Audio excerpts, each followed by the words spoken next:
This is part 2 of the CIPP method, how to analyze a law. In the previous lecture, we looked at STPEAR, CIPP, a mnemonic device to help us remember the different considerations we need when analyzing a law. Now we're going to apply that, and we're going to apply it to the CCPA, the California Consumer Privacy Act, and we'll start with the scope. We'll remember that the scope is the who, what, when, where, and why. In the case of the CCPA, the who is for-profit businesses that collect personal information from California residents and generate revenue in excess of $25 million or buy, receive, sell, or share personal information for 50,000 or more consumers, or generate at least 50% of annual revenue from selling personal information. And just real quick, right now, this is just an example of how to apply the CIPP method. You do need to know about the CCPA for the exam. So this is double duty, but I just wanted to throw that out there that if you just want to focus on CIPP right now, you can do that. You don't need to remember all of this CCPA related content just yet. What does the CCPA apply to? It applies to personal information of California residents. It became effective January 1st, 2020. Where? It applies to residents from California. And why? What was the objective of the law? To give consumers more control over the personal information that businesses collect about them. No tensions that you need to know about for the CIPP US. Penalties. There are 2 tiers of penalties here that we see.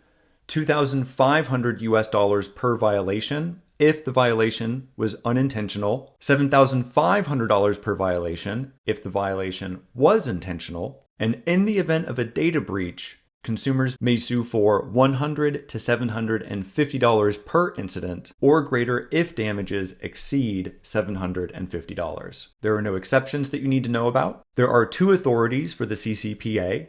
They are the California State Attorney General and the California Privacy Protection Agency. We will talk about the CPPA in Domain 5. What are the requirements? One is disclosure obligations.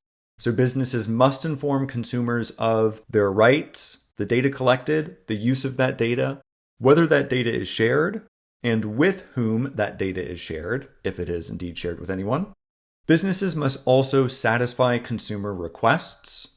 Businesses shall allow consumers to view collected data, delete consumers' data upon request, allow consumers to opt out of the sale of their data, and verify requesters' identity. Businesses must also provide an opt-out mechanism via a conspicuously posted "Do not sell my personal information" link on the homepage. That should be pretty clear for everyone, right? And businesses must also get express opt-in consent to sell minors' data. In this lecture, we have used the CIPP method to analyze a law. CIPP is a mnemonic device that stands for scope, tension, penalties and preemption, exemptions, authorities, and requirement. And we have then, in the second part of this lecture, applied the CIPP method to the California Consumer Privacy Act. Remember, you need to know CIPP, you need to know that acronym, all of the different steps for analyzing a law.